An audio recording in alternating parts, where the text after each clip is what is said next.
Hey everyone, welcome back. Per usual, some of these stories are pretty dark, so be sure to check the timestamps for any stories that you may want to skip. Without any more further interruptions, let's get started. I'm still shaking while writing this, but I'm posting it as a warning to anyone walking alone at night, and honestly, as a reminder to just trust your gut no matter what.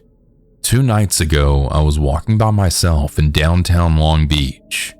If you know the area, I was walking from the Pike to the Westin Hotel parking structure to get to my car. The walk itself is 10 minutes. To give you some context, usually I'm completely oblivious when I walk. I love walking and I love being by the beach. I always wear headphones with my music blasting and I'm totally in my own world. I also usually wear heels when I dress up. I was wearing a beige leather dress last night, but because of how far the parking lot was, I decided at the last second to wear flat shoes. That single decision and the fact that I left my headphones off probably saved my life. I was walking about a block away from my car crossing the street when I noticed a man watching me. He crossed halfway into the street, but then abruptly doubled back to the exact same block I was on. I made a left turn at the corner. He went straight. I continued walking for a while. I was close to nearing the edge of the block when I turned around and I realized that the same man that doubled back was walking in the same direction as me, all the way down at the end of the block. I started to panic. I tried to duck into an entrance to get off the street, but I couldn't find my ticket in my purse.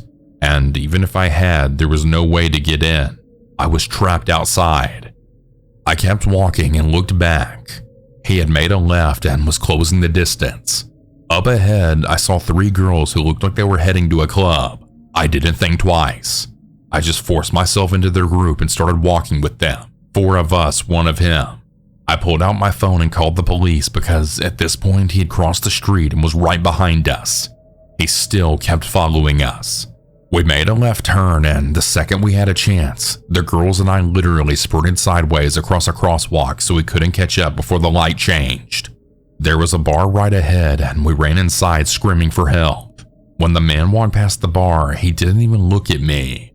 He just kept walking straight like he hadn't just spent the last few blocks hunting me down. The absolute second his isolation and privacy were stripped away, he acted like nothing happened. I made it home safe and unharmed because of those 3 amazing girls, and because I happened to have flat shoes on and no headphones. If I had been at my usual baseline, buzzed, deaf to my surroundings and unable to run in heels, I don't even want to think about what he would have done to me when I got stuck at that locked entrance. Please, please trust your instincts. If someone feels like they are tracking you, they are. Don't worry about being polite. Make a scene, find a crowd, and don't stop running until you're safe. I'm a 23-year-old female and I live alone. One of my outlets exploded, so I've been having issues with the power turning off and the smell of smoke at random times. I've been living in fear of a fire starting for a while. I sent pictures of the burnt pieces to my dad because he's the one talking to the landlord for any issue and handling the payments. I don't ever talk directly to my landlord, so I was shocked to see him call me, and I already didn't like that.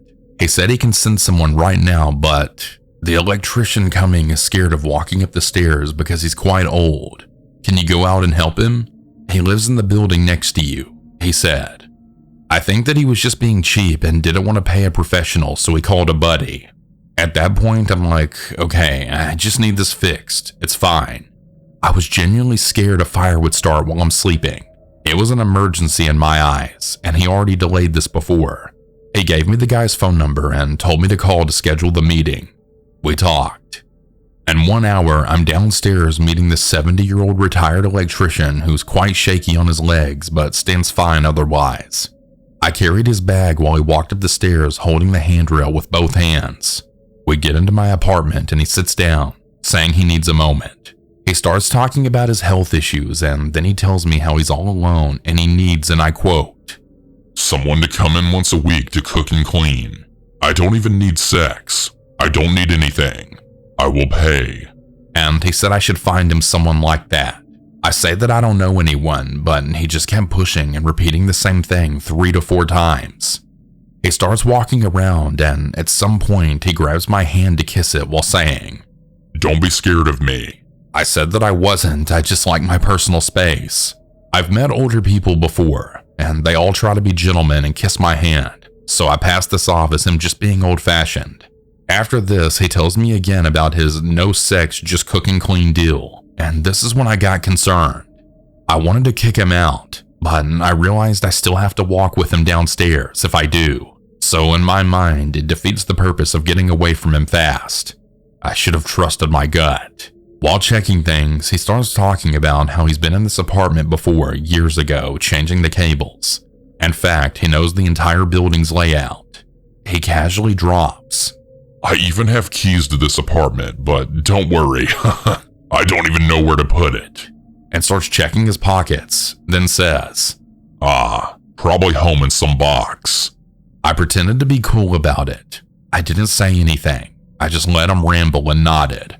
Finally, it's time for him to leave. He's in front of the door and I'm right behind him.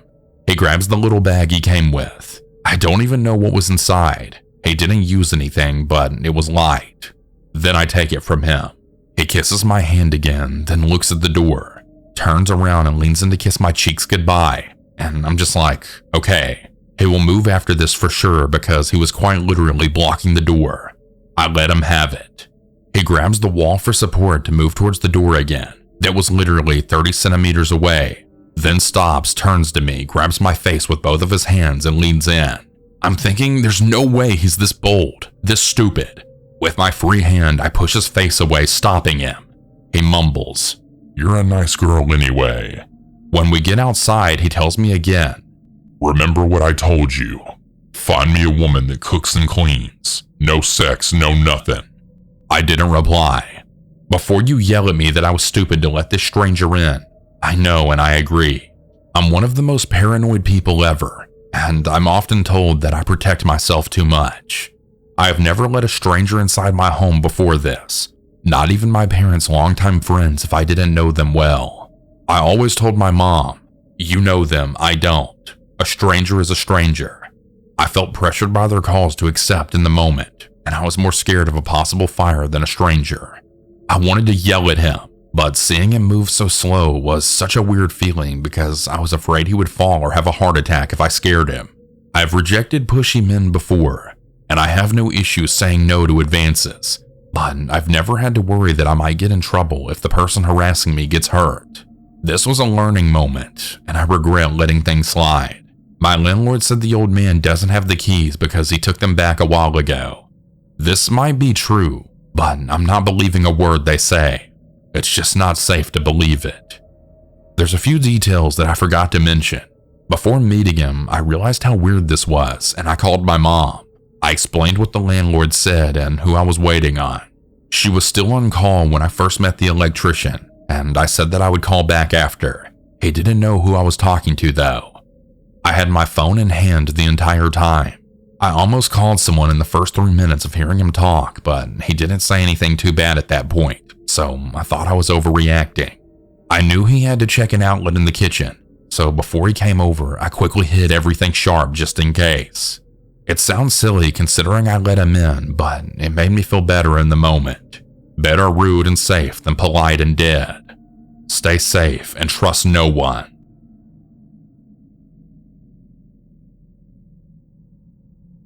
I'll never forget the time where I almost lost my life in 2022. It was in the month of September, and I lived in Onalaska, Wisconsin. I was a sophomore in high school. I met this 17-year-old man named Austin at my summer job. He used to go to the same high school as me, but he got expelled for plagiarism. He would pick me up and drop me off at home every day of the summer when we had work because I didn't have a driver's license at the time. I also want to point out that it was pretty obvious that he had a crush on me because he would hug me every day, but I made it look like he didn't know that I knew that he liked me, and it worked. I didn't feel the same way as he did. We were now into like the second or third week of school, and I was still settling in because I still had the summer blues. It was the end of the night, and Austin and I were driving home from a party that a kid from school threw.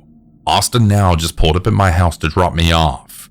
Before I could step out of the vehicle, Austin hesitantly asked me if I wanted to go out with him. I laughed and I told him that I was okay and that I just wanted to be friends. He then said all right with a frown on his face.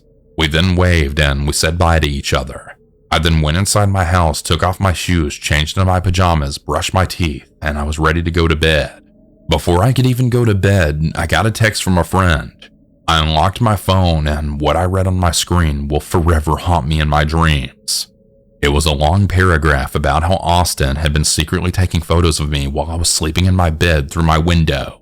I would sometimes leave the shades to my window open because no moonlights or streetlights ever came through the window. I saw the photos of me sleeping. The reason how my friend found out is because Austin apparently bragged to her about this through text. He also had a photo album of it that was labeled, "The Love of My Life." Right there and then, I felt like a needle was going through my heart. Realizing his obsession with me, I sent him a text in all caps telling him to never contact me again. He then said he was sorry, playing the victim card. I felt like screaming after reading his text. I sent him another text saying to him that he needed to lose my number, and then I blocked him. I wasn't feeling so tired anymore, so I went to go take some melatonin and Benadryl so I could fall asleep quicker. And it worked, but not for long. I don't know what time it was, but I woke up to the sound of my window shattering. I couldn't react quickly, and right in front of me, there he was. It was Austin. Before I could see what was in his hand, I felt my face being stabbed with a knife. I started to cry and scream, and about 5 seconds later, I heard my dad scream out in the hallway, "What the hell's going on?" That's when Austin managed to escape through the broken window. Next, my father came in storming in my room, and he had a look of terror on his face. He was feeling a mixture of sadness and anger, and he started hugging me, asking if I was all right and what just happened. I was honest with him, and I told him that I wasn't fine nor safe, and that boy Austin broke through my window and started attacking me with a knife. Now my father's emotion turned to 100% anger, and he ran out of the house chasing down Austin, but he was unable to find him. I called the police and I told them my story, and they said they'll be there ASAP. They arrived 10 minutes later along with medics. I was now feeling very dizzy with blood all over my face. My father gave me some water and a towel to wrap around my body, and I was then taken to the hospital in the ambulance while the police would try to locate where Austin was. I was treated for my stab wounds and I stayed overnight at the hospital and was able to go home the next day. It took the cops a little while to find him, but they did eventually find him. I was given some information about Austin when I was at the hospital. He was going to be going to jail for a long time. He admitted that he didn't know why he did it and expressed that he loved me. As a result, Austin was charged with felony counts with attempted first-degree intentional homicide, armed burglary, and was subsequently given a cash bond at $50,000. A year later, he was found guilty from the first charge, but the second charge was dismissed. Ultimately, Austin was sentenced to 16 years in Wisconsin State Prison and 4 years of extended supervision. Although justice has been served, I still get very skittish whenever I meet another man because I'm afraid of what his real intentions are. I know I sound crazy, but I still have a lot of PTSD from it. I wish nothing but pity on Austin, and I hope he goes to hell when he dies.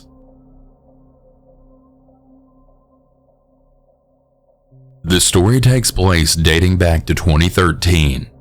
This all happened in Mastic Beach, which is in Long Island, New York. Mastic was extremely far from safe. One day in August, I went to Mastic Beach. Now, this beach is extremely filthy and has rarely ever been cleaned. It was the closest beach from where I lived. I couldn't go to a further beach because the other closest beach was like a 35-minute drive away and I only had a learner's permit at that time. I really wasn't supposed to be driving alone, but the beach was only 5 minutes away and there were no police in that area. I arrived at the beach. I saw that there was no car in sight. I took a chair, a towel, and handbag out of my car and placed it on the sand. After placing these items down, I walked my way over to the water and put my feet in the water. I walked further into the water and now my knees were in there too. I thought about swimming for a second, but I saw that the water was all murky and had algae in it. So what I did was walked out of the water and walked back to the shore. I got to my chair and dried myself off with a towel. I wasn't planning on leaving anytime soon because it was so hot out and it was very sunny. Instead of going back in the water, I decided that I wanted to walk along the Long Beach area. So I proceeded. About 10 minutes into my walk, it started to smell. At first, I figured that it was just some trash lying around near me or some dead fish. As I continued to walk around, the smell kept getting stronger and stronger. The whole time walking, I didn't look in any other direction but in front of me. As I was still walking, looking only at 12 o'clock, I felt my foot hit something hard and hairy. I looked down and what I saw was something you would hear in a horror story, which I guess this is one. Right below me was a lifeless head of an old woman, and her eyes and mouth were open wider than humanly possible. As I saw this, I screamed like a little girl and ran so fast like I was on steroids. When I got back to my chair, I threw up immediately from running so fast and from the gut-wrenching sight that I saw. I got my phone out of my bag and called the police. I then connected to a 911 dispatcher and told her everything that she had to know. She then told me to stay put where I was at as the police would be on their way. When the police arrived, I told them where the dead body was. They thanked me and they told me to go home because they were going to shut down this beach area as it would now be under investigation. I would say an estimate of 3 weeks had passed by when one morning I turned on the news like I always did, and I saw that the dead woman had finally been identified. Her name was Diane Ross and she was 63 years old. It was also revealed that the cause of her death was murder and she was stabbed in the back of her neck. I was in such disbelief. They were never able to trace the DNA prints on who killed her, and the killer had never been caught, which is the scariest part about this. As of today, I never went back to that beach, and I never will. I also have moved to a different and more wealthier town in Long Island where it's more safe and the crime rate is very low.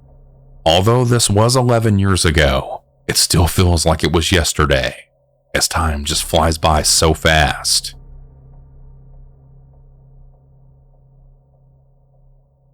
During the 2020 pandemic, I met a guy online through an open mic online group. He's from Philadelphia and a mummer. I live in Wilmington, Delaware. We ended up dating for less than 3 months. He wanted to move in with me because he said his mom was selling the house, which wasn't true, and he did this to manipulate me. I said no. The dude went off the deep end. He came to my apartment uninvited and started playing saxophone in the courtyard of the complex. He blew up his Facebook stating he was going to kill himself for attention. I called the police and ended up blocking him. I had to change my number, change jobs, and move back home because of him. He used revenge porn against me and he sent men to my home to have sex with me by putting my address on Pornhub. He sent Domino's pizzas to me for a week that were unpaid, and the police said he's doing it through an app where he could change his number. He made up different emails and pretended to be other people. I had to get the courts involved. I got a restraining order against him, but he retaliated. He lied to the Philadelphia police and said that I went after him. So he got a restraining order against me when I had one against him first, and I had to appeal. I found a lawyer for $6,000 for 5 minutes in the Philadelphia courtroom for him to withdraw the case against me. The judge said he would never be able to go after me again, and it was the same judge. It didn't matter because he kept stalking and harassing me through all platforms. While this was going on, my now husband's child was diagnosed with cancer and very sadly passed away in 2022. I was able to get the Attorney General's office involved and had a court date in October 2023. What I'm going to be saying next is actually my victim statement. I just want you to know how much you affected my life for 2 years, in 2020 to 2022, in a negative way. I dated you for less than 3 months and gave you everything and more. You went off the deep end because you told me that your mom was selling the house and she said it would be a good idea for you to move in with me, and I said no, you'll never move in with me. This was your way of trying to manipulate me, which you and your mother did many times. I never deserved what you did to me, and the fact that you knew about my traumatic past is incredibly selfish. Through the time that you were harassing me, I started dating a man that had a child with cancer, where the child later passed away in June 2022, which I'm sure you knew about because you wouldn't leave me alone during that time frame. Early October of 2020, I was able to get a restraining order against you through the Wilmington courts. You continued to harass me on social media, my email, through my job, mail, even put my naked pictures on Pornhub for revenge porn. It states in an email that you sent me that you would post my naked pictures on the internet if you didn't get the clothes that you left at my apartment at a certain time, and you even stated in the email to check the IP address. And yet the Wilmington Police Department didn't have a solid case, so they dropped that case because they didn't have an IP address. I never put two and two together until now, after you showed me that you still had naked pictures of your ex on your phone and stated that she lost her job due to her being on Pornhub. Now it makes more sense on what you did. In early December 2020, I received a serve notice from an officer at my apartment door about getting served, stating that I was harassing you in Philadelphia, which wasn't true. The court date was 2 days after I was served. Therefore, I didn't have enough time to get a lawyer for this. The Philadelphia court granted the restraining order against me, even though I had evidence that I was not in Philadelphia the time you said I was. And they also relinquished my weapon that I purchased between the time frame that you put my mailing address on Pornhub and sent strange men at odd hours to my apartment to have sex with me. I purchased that gun because I was scared. Luckily, I was able to appeal and get a court date for May 2021. I had to put $6,000 on a credit card to get a lawyer for 5 minutes in the courtroom for you to withdraw the case because you knew you were wrong with the evidence that I had from my lawyer showed that you were lying. The judge stated that you will never be able to go after me again for a restraining order.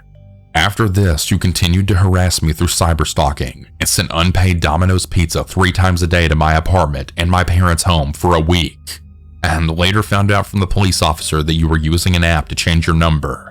When I was living at my apartment, I was living in nonstop fear because of the continued harassment and revenge porn. I was getting phone calls from strange men and all kinds of men dropping in to see me. I also changed my phone number 3 times, and you still found my new number. I still have voicemails from strange men for evidence. My music career dwindled because of you lying to people about me and how I was a fake writer and I stole music, while you stole my music twice and you still have it on your YouTube page. Among other fake accounts that you created in my name, like Facebook and the constant emails that you created in other people's names pretending to be someone. You even made a fake YouTube account in my name just days before the court date in Philadelphia to show that I was harassing you. It doesn't make sense that I would be harassing you after I put a restraining order against you first. The kicker for me was the gifts, your friends calling me at work, and the mail. I received a letter from you stating how sorry you were while the restraining order was still in effect, and the picture that you printed out of a girl that I actually knew from this area. You printed out a picture of her and stated in the letter that she wanted to collab with me. And you were the one that got it together, and you even forged her signature on the picture. I reached out to her and she stated that she never even sent that, and she was wondering if she should get her own lawyer involved, but I said no. You put me through stress, depression, and contemplated suicide for 2 years. I had to go to therapy twice a week, and I would have constant panic attacks, and still do, while having PTSD trauma and dreams of you still stalking me. I was prescribed Xanax to get the edge off. But since that's an addictive drug, I wanted to use something more natural, so I do take CBD now, which does help. I had to change jobs because of you. You wouldn't stop calling, getting your friends to call me and send gifts. It was my first time moving out on my own, and I couldn't even enjoy the whole 1.5 years I was there because of you. You're selfish and you need help. This isn't even the tip of the iceberg of the things that you've done to me. I've kept everything. You've made my life a living hell for 2 years because I said no to living with me. Please seek help, because clearly you have a mental illness that needs to be addressed. I don't ever want to see you again or go through another court session to relive my story and have to deal with the aftermath of panic attacks. You've beaten me down enough. To the judge, I would really appreciate it if you did get 2 police officers to escort me, my boyfriend, and my family back to our cars. I feel unsafe with him and his entire family being in my vicinity or anywhere near my loved ones. Thank you. Like I said in the above, this isn't even the tip of the iceberg. This dude made my life a living hell for 2.5 years, just because I said no to moving in with me.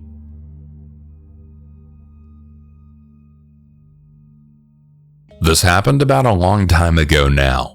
But I still think about it and how grateful I am that it went the way it did, so I wanted to share. During my senior year of high school, I hung out with my friend Ellie and her boyfriend Gabe. Fake names, by the way. We hung out a lot through the semester. Ellie and I co-directed a school play, and all three of us performed a song for our choir concert. One night after rehearsal, I got a rather cryptic message from Gabe that just said, "Hey, do you think you, your mom, and I could get lunch together soon? It's important." Now, I have anxiety, so this really freaked me out. I called Ellie to see if she knew anything about it that she could share with me, and all she could share was, "It's not really something I can talk about. You really should meet up with him though." So I messaged him back, agreeing to meet a few days later. It's important to note that this meeting happened maybe 2 weeks after my 18th birthday. So my mom and I meet with him, and after a decent amount of small talk, my mom finally asks, "Okay, Gabe, what's this all about?" Gabe then goes on to tell us about how his adoptive dad, a man in at least his 70s at the time, was getting involved in some form of Native American voodoo that used potions and spells. The shoe dropped, however, when Gabe said, "I had a really bad feeling after seeing how my dad was staring at you the other day at rehearsal. So I snuck into his room and I found a picture under his pillow next to a love potion spell. It was two-sided. One picture was of you and had the words, 'I love you.' The other side was a picture of him with the words, 'You'll love me.'" Y'all, I can still remember the feeling in my stomach when I heard that. Both my mom and I just sat there shell-shocked. Poor Gabe didn't know how to proceed, other than to say, "I needed to tell you because I don't trust him. I'll make sure you're never alone with him." And Gabe stuck to that promise. He and Ellie both, and my mom. They all made sure I was never alone in the same space as that man, and I'm so grateful for that. From that point on, whenever I saw Gabe's dad, I had a panic attack until I graduated, and thankfully never saw him again after that. Gabe and Ellie are now happily married with children that I'm hoping don't see that grandparent, and I'm safe, alive, and well, all thanks to Gabe's goodwill. I'm a 26-year-old female, and I feel this would be a good place to tell my incident. This set of events began when I just turned 24 and was beginning to use internet dating. I finally matched with someone local. For this story, we'll call him Jim. He messages first and he cuts straight to the point, and he says something along the lines of, "Hey, you're gorgeous. Listen, I don't want to seem too desperate, but I don't like doing long drawn-out conversation only for it to go nowhere. Do you maybe want to grab a drink or dinner and we'll see how it goes?" I was taken aback, but also impressed at his confidence and how he was so sure of himself, so I agreed. Before the date, however, I realized even if we were public, I should have probably gotten to know him better. I saw from his profile bio that he lived in the same part of Glasgow as my friend, so I asked her if she knew him. Apparently she did, but not well. But from what she did know, he was apparently confident, outgoing, and loud, which also made his reply seem even more in character. My friend says although she didn't know him well, she found him obnoxious. I wouldn't say I lacked confidence, but I was more of a calm, laid-back type of girl who preferred to socialize when they came my way. But since Jim was good-looking, I told myself, hey, opposites attract sometimes. Maybe this will be a good relationship. On the first date, I saw that he did in fact look like he did in his photos. He had blue eyes and hair that hung to his shoulders, and he was slender but not real thin. And with regards to opposites attract, that was exactly what happened. I found his confidence very impressive. Also, he did have a sort of what I'd call bad boy demeanor. I know at 24 I should have been above this, but what can I say? I still found it charming. After a few weeks, he'd also began telling me more about himself. He told me he had an identical twin who he disowned because apparently his twin was always jealous of Jim's way with people, and because he was better at talking to women. Again, I believed him and found this quite ridiculous about his brother. Coincidentally, it was this night that he asked me to be his official girlfriend. It was about a month after this that things began to change. Although I worked, I still liked to drink with my friends, and it was usually every Friday. Jim seemed okay with this at first, but then he turned to me and said he was worried about me because he thought I was becoming an alcoholic. Because of one day a week, in my heart I just knew this was an exaggeration, but I was so smitten I didn't want to worry him. So less and less I went out, and eventually I only saw my friends for our weekly lunches. This too didn't sit right with him. It changed from worrying about my alcoholism, if you can even call it that. Now he was worried my friends weren't good for me because Jim had all his life experience and he could tell they wanted to drag me down.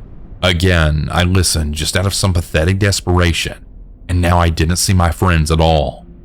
3 months in, things got worse. It started with policing my clothes. One night on a date, I wore a dress. It wasn't even too revealing, but because it showed the slightest bit of my chest, when we got back to his place, he angrily pushed me on the couch saying, "Do you like it? All those horrible men looking at you. Do you like displaying yourself like a filthy slag?" For anyone not from the UK, slag is a slang term with the same meaning as whore or slut. After this, it was always hoodies with jeans and or leggings. However, the leggings weren't good either. He accused me of wearing them so men would look at my backside. About 4 months in, I was still convinced he was a really good guy. He convinced me to move into his flat, and things just got worse. He became more physically abusive and mentally. One particular night, he had friends around. This didn't bother me. I got along okay with his friends. But when I recommended we order Chinese that night, his mood totally darkened. After his friends left, he threw me on the couch telling me how I should have cooked a real meal, and I was ignorant. He then dragged me into the room, and I won't go into detail, but you can probably guess what he did to me. I knew this was too far, but I didn't know what to do. My mother and I already had a complicated relationship at the time, and looking back, I think Jim weaponized this. And as for friends, well, at that point, I was so stupid that I thought they'd rather just ignore me since I abandoned them, and I felt lost. My salvation actually came from an unexpected source. You'll remember I spoke about him having an identical twin. One night, things were really bad. Again, I won't go into many details, but he basically threatened me to let him take intimate photos of me.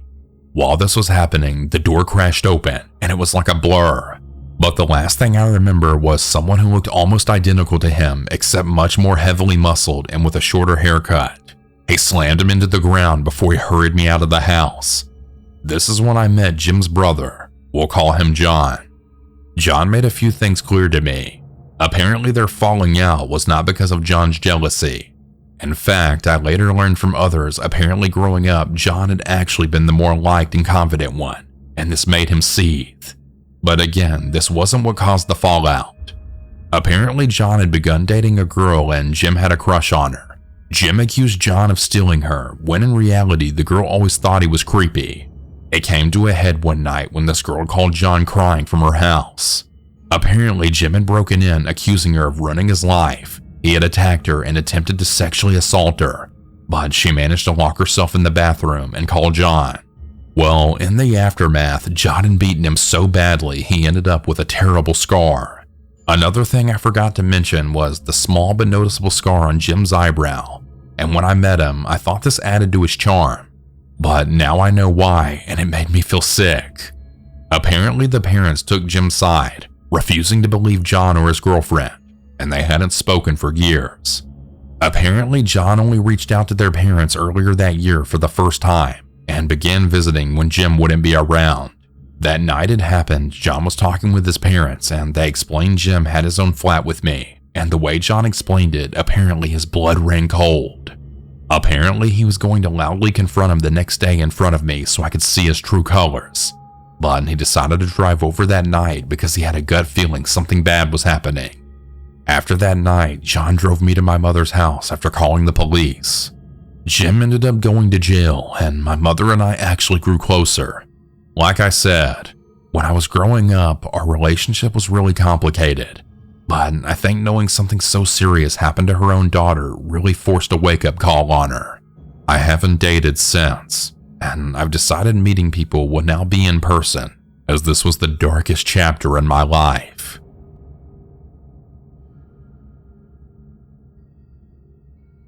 So this happened a few years ago when I was 13.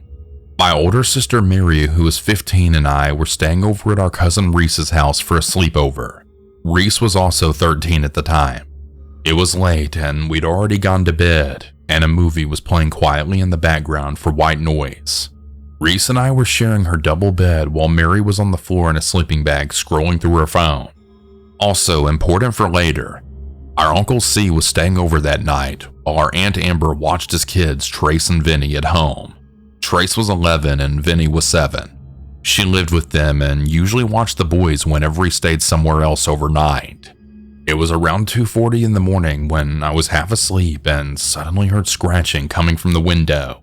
Now, Reese's room had 2 windows, one facing the neighbor's house and one facing the backyard. The scratching was coming from the backyard window.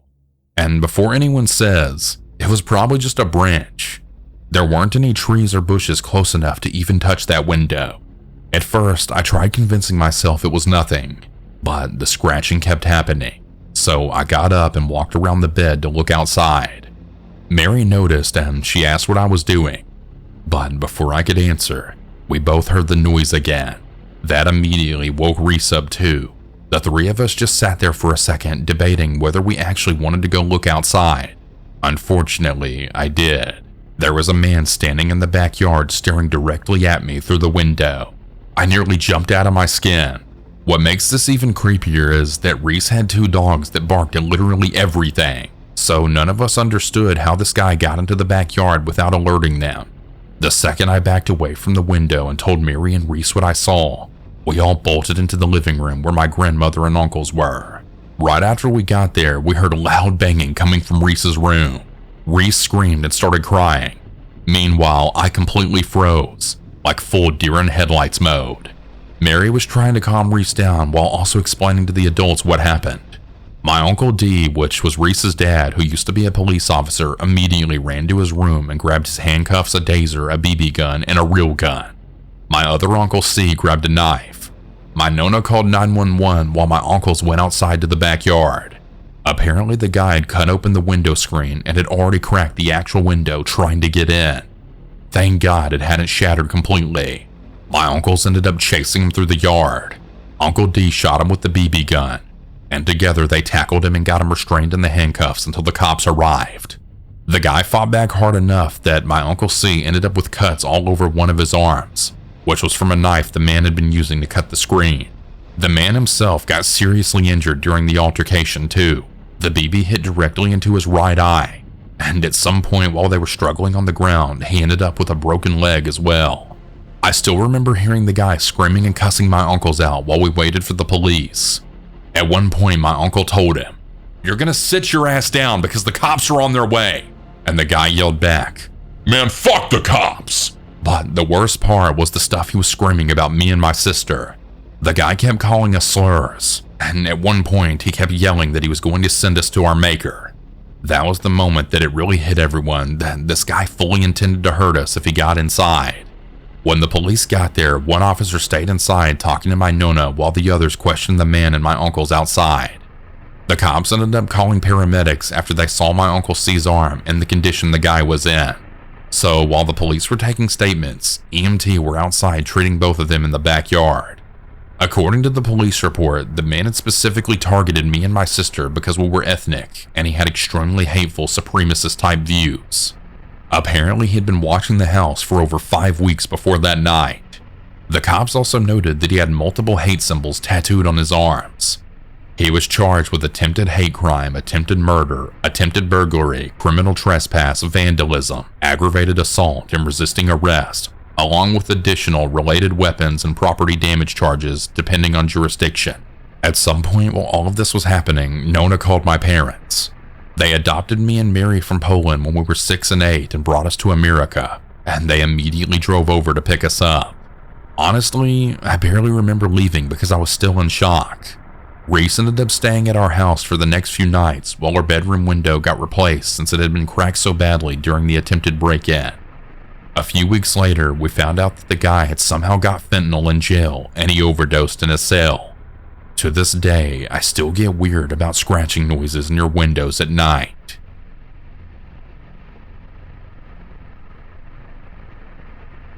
Some time ago, the woman who lived a few houses down fell down the stairs and died. After that, her family inherited the house. The woman's daughter is a cat hoarder and her granddaughter is autistic. We're not sure how old the autistic girl is. She may be anywhere between 15 and even 25. So the cats are an issue because the mom just lets them run free and shit everywhere. But that is honestly the least of my concerns at the moment. When they first moved in, my husband had his first encounter with an autistic neighbor. She ran up to him and hugged him while crying and saying she was sad. He asked her if she needed help and she started talking about something totally unrelated. He understood that she had some kind of learning disability and continued on his walk with the dog. This is the only encounter he had had until today, which we will get to in a moment after some more background information. He ran into her next when she came and slapped me in the head. I told her, "Do not touch me," in a very serious tone. She backed off and I was defensive, in a standing my ground kind of way, not aggressive on my side. I'm sorry, autistic or not, no one is going to slap me, so I wasn't going to back off and have her do it again. I contacted her mother about this and she said she was sorry and explained her daughter was autistic.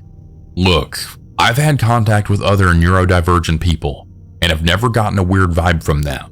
This girl gave me weird vibes since the slapping. The next time I ran into her when I was walking with my friend down to her car at around 3 a.m. We have 2 doors where we live, a door inside and a security gate outside. The space between the doors is enough for you to stand between them in an uncomfortable manner. As I was walking my friend down, she noticed her standing there between the doors in the dark with her hair kind of covering her face and just staring at a wall. She mentions that was creepy as fuck, which I agreed to, and we both hurried to get away from whatever was happening. I work nights, so I started to see her out at like 1 to 3 a.m. pretty frequently because I take my dog down to pee when I'm done working. Once I saw her trying to open a car and she started hiding behind the car and watching me. I think she thought I couldn't see her, but I was watching her out of the corner of my eye. Then another time I walked the dog down and I saw her doing the creepy door stare thing. I wasn't really watching her this time because I thought she was locked in. So when I walked back up to my house, I didn't know she had gotten out and was hiding behind a car again. She started running after me saying, "Hey, come here!" I ran. I in fact did not want to find out what she wanted. I was able to get in my house in time and basically shut the door right in her face. This last thing happened maybe like a week ago. That's when I told my husband that she was really creeping me out. I said she appeared to be harmful. I actually feel threatened by her. Keep in mind, my husband has not had any contact with her since the first time with the crying.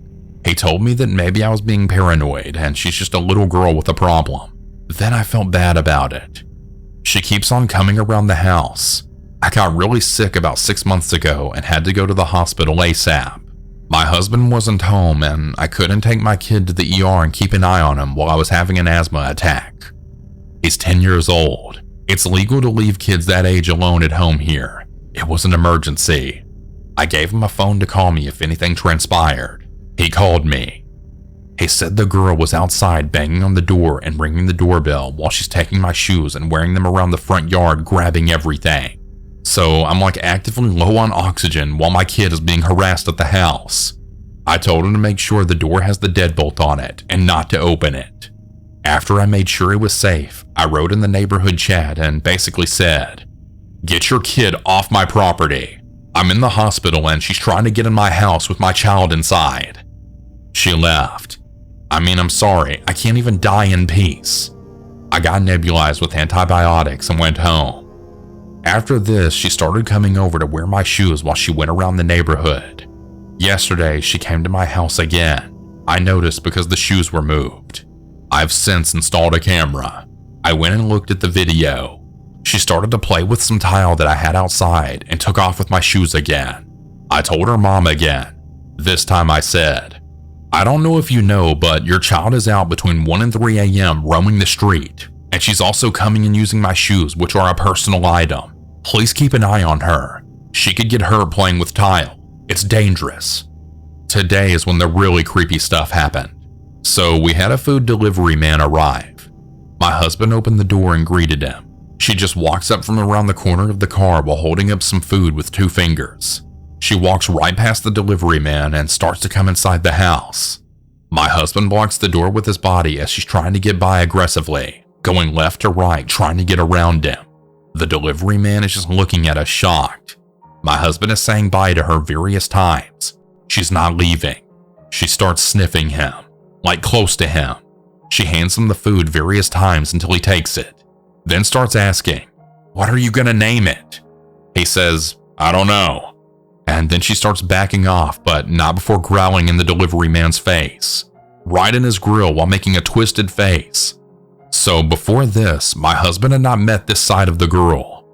I'm wondering if it's some kind of other mental disorder, or hell, even possession at this point. I know it's mean, but honestly, this was scary. It was like something that would happen in The Conjuring. I haven't said anything else to the mom. I don't even know if we should report this. I don't even know if it would matter if she's a minor. I think she's playing people by acting like a child, but really is a bad person. She's obviously stalking the house because she tried to get in to get to my kid. I'm so glad he called me and didn't open the door. I really feel bad for leaving him. My husband agreed with me today that there's seriously something wrong with her. The mom doesn't even seem to care. What would you do?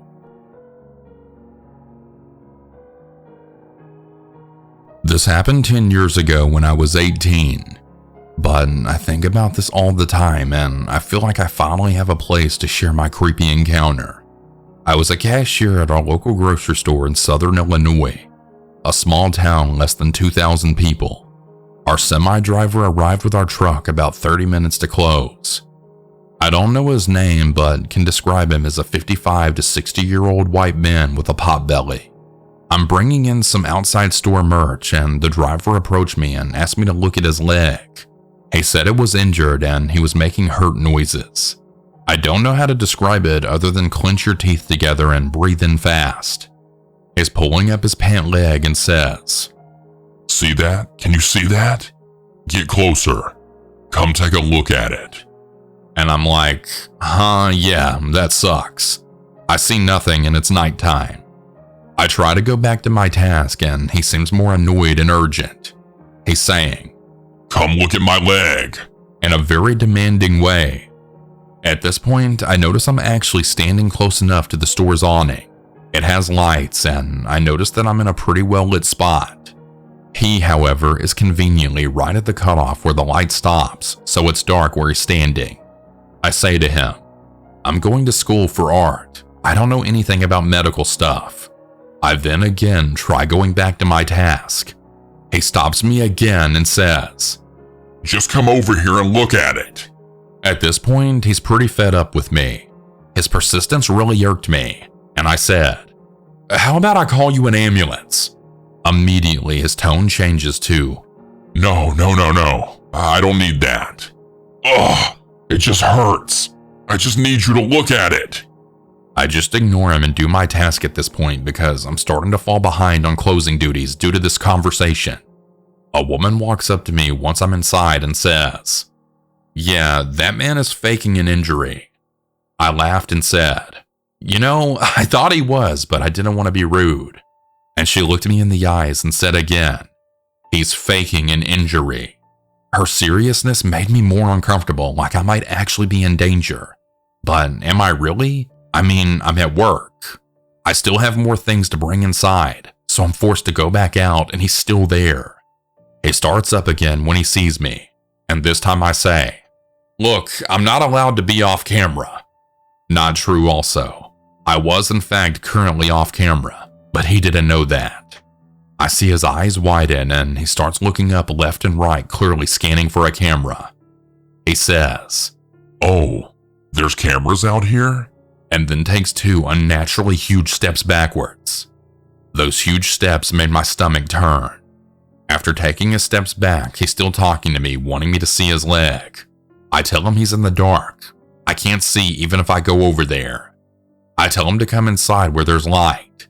I said this because we have one of those TV cameras that you can see yourself walking into the store positioned at the entrance. If he came inside, I would have him on camera, which I really felt like I needed at the time. I also was still testing him to see if he would go on camera after that first camera reaction. He hesitated, and then I watched his eyes look at the entrance TV camera before he asked if it records. It does. I say yeah, and that we have a lot of theft. He then said something like, "That's a smart idea to have then." Then I try to remind him we sell Tylenol inside. He doesn't want to go inside. I do. I lock the door behind me, and I never see him again. I had just gotten out of a long-term relationship when all of this happened. A guy I'll call Ryan messaged me on a dating app. We had briefly talked online years before because we had mutual friends, but we'd never actually met. While I was dating my ex, Ryan would constantly like every single Instagram story I posted. And whenever I picked my boyfriend up from college, I noticed Ryan staring at me from across campus. After my breakup, I figured one date wouldn't hurt. I wasn't genuinely interested in him, but I wanted a good reason to get out of the house and, move on. We agreed to go see a movie. Ryan offered to pick me up and take me to dinner first. The theater was less than 2 minutes away from my apartment, and we had mutual friends, so I didn't think getting into his car was a big deal. 5 minutes before the movie was supposed to start, I still hadn't heard from him all day. Then he texted me saying he'd accidentally fallen asleep and was on his way. One important detail: I had never given him my address. I waited for him at a public spot near my apartment, and there was no way he could have seen which building I came out of. The second I got into his car, I felt a strange sensation of dread. He could barely put a sentence together. During the less than 2-minute drive to the theater, he almost crashed the car several times. I brushed it off, assuming he was just anxious. Things only got stranger. Until the movie actually started, I was the only one talking. Ryan barely said anything. He didn't ask me a single question about myself. He mostly just stared at me. I kept trying to convince myself he was simply just socially awkward. Still, I had this overwhelming feeling that something wasn't right. It wasn't anything specific, I just felt incredibly uncomfortable. I told myself I was probably just nervous because I don't usually go on dates. By then, I'd already decided there definitely wasn't going to be a second date. At least I could enjoy the movie I'd been looking forward to seeing. About 20 minutes into the movie, Ryan started putting his hand on my thigh. I quietly moved it away. A minute later, he did it again. I moved farther away in my seat. At that point, I started panicking because I knew even if I looked at him, he'd try to kiss me. So I stood up and said I needed to use the restroom. I never went to the restroom. I literally ran out of the theater in heels in the middle of the night and went straight home. Once I got home, I realized disappearing without saying anything probably wasn't the best idea. I texted Ryan saying I had suddenly gotten sick, felt embarrassed, and went home. I planned to come up with a better explanation the next day, so I went to sleep. The next morning, I woke up to around 50 messages sent overnight. He'd sent me selfies of himself sitting alone in the theater, selfies of himself driving home, selfies of himself lying in bed. Nothing explicit, just photo after photo of his completely serious face. At that point, I decided I didn't owe him anything. I apologized for leaving so abruptly and told him I didn't think we were a good match, so I wasn't interested in seeing each other again, and I blocked him. A few weeks later, I went to visit my mom, who lives in another city. While I was there, the concierge at my apartment building messaged me saying someone had left a package for me. The problem was, I hadn't ordered anything. They sent me a picture. Inside a paper bag was one tiny cookie and a handwritten note saying it had originally been meant to be delivered to me at my university, but that didn't work out, sad face. The concierge also told me the person who dropped it off was wearing a hoodie, refused to give their name, and ran away immediately afterward. I didn't connect it to Ryan because, again, I had never told him where I lived. About a month later, I got a message from a girl I'd never met. I'll call her Emily.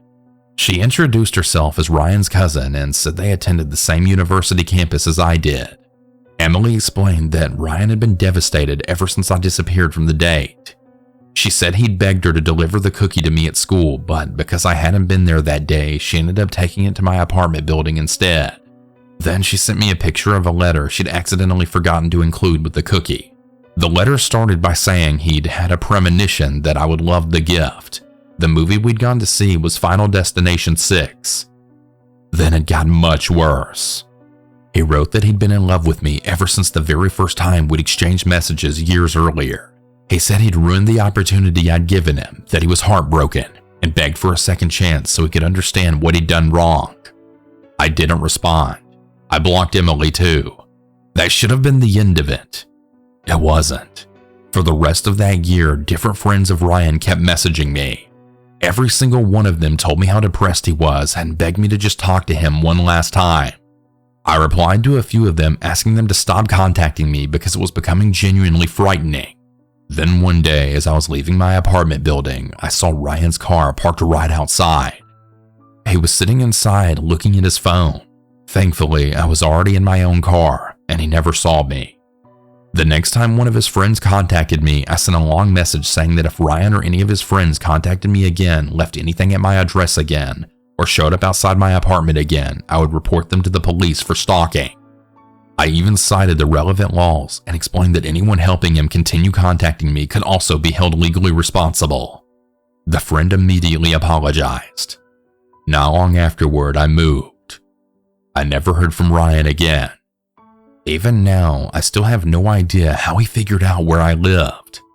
I never gave him my address, never told him which building was mine, and as far as I know, there was no legitimate way for him to find it. I even stopped going to the spot where he picked me up from. That's probably the part that still unsettles me the most.